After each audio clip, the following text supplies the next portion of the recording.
if you have a choice in Wall Street between being a great analyst or being a great salesperson, the salesperson is the way to make it. If you can raise $10 billion in a fund and you get a 1.5% fee and you lock people up for 10 years, you and your children and your grandchildren will never have to do a thing if you are the dumbest investor in the world. 2 years ago, I began a career in finance, working for the Civil Service Superannuation Board, a $7 billion public pension fund in Winnipeg. I work on alternative investments, which include infrastructure, private equity, and private credit.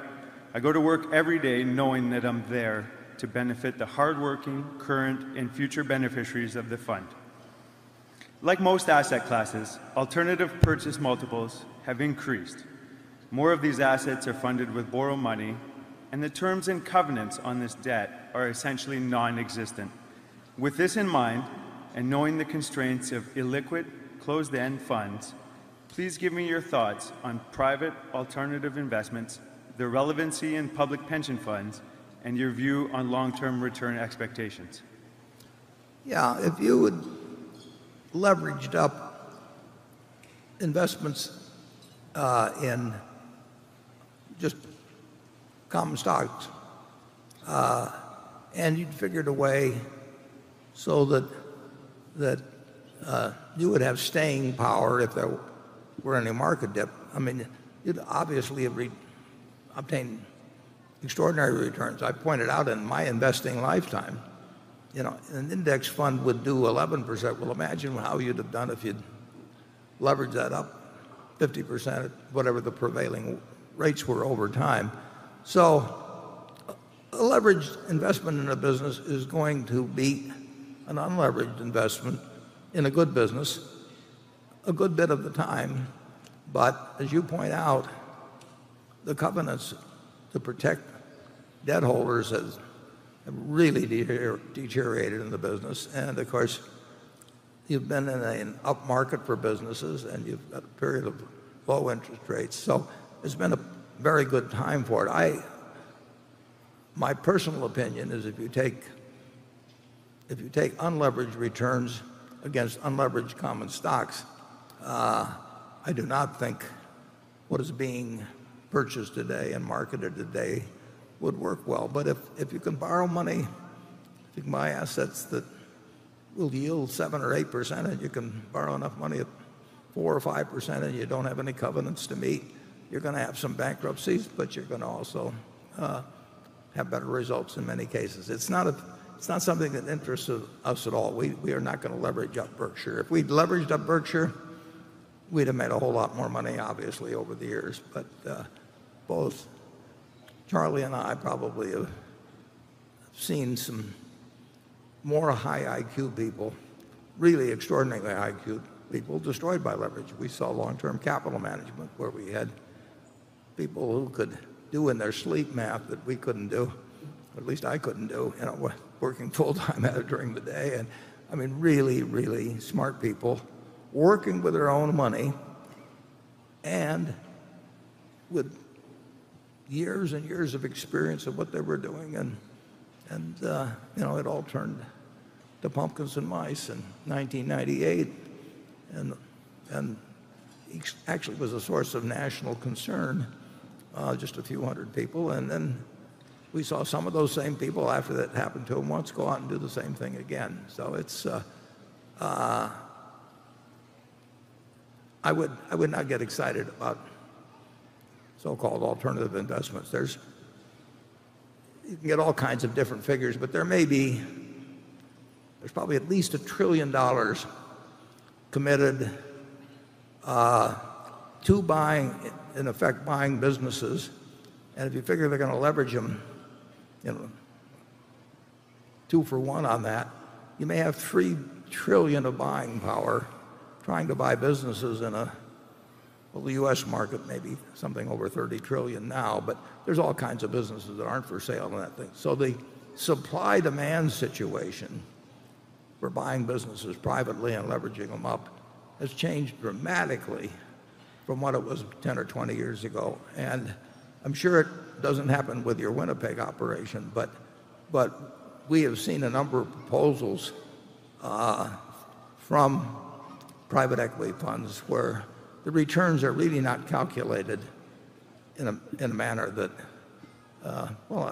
they're not calculated in a manner that I would regard as honest. And so it's not something. If I were running a pension fund, I would be very careful about what was being offered to me. If you have a choice in Wall Street between being a great analyst or being a great salesperson, the salesperson is the way to make it. If you can raise $10 billion in a fund and you get a 1.5% fee and you lock people up for 10 years, you and your children and your grandchildren will never have to do a thing if you are the dumbest investor in the world. Charlie? Well, I think what we're doing will work more safely than what he's doing. But I wish him well.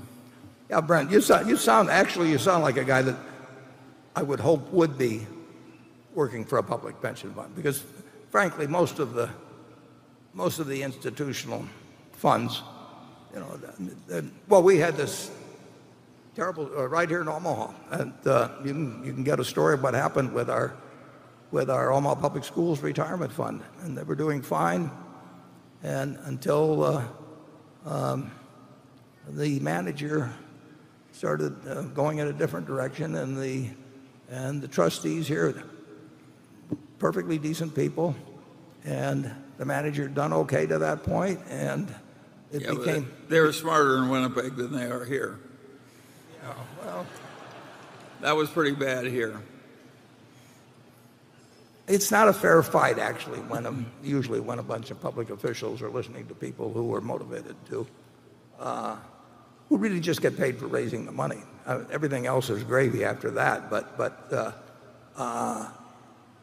if you run a fund and you get even 1%, of $1 billion, you're getting $10 million a year coming in, and if you've got the money locked up for a long time,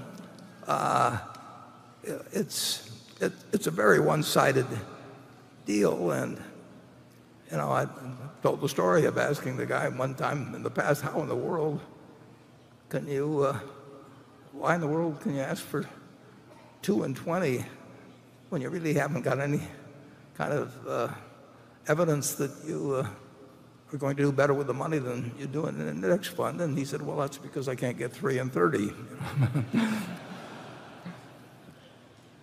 What I don't like about a lot of the pension fund investment is I think they like it because they don't have to mark it down as much as it should be in the middle of the panics. I think that's a silly reason to buy something, because you're given leniency in marking it down. Yeah, and when you commit the money, in the case of private equity often,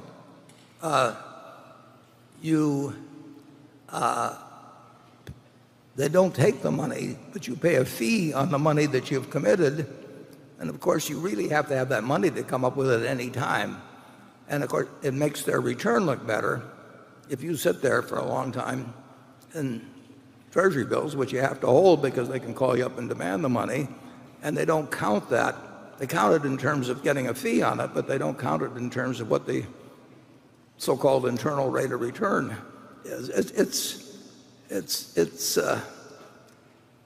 not as good as it looks, and I really do think that when you have a group sitting as a state pension fund, Warren, all they're doing is lying a little bit to make the money come in.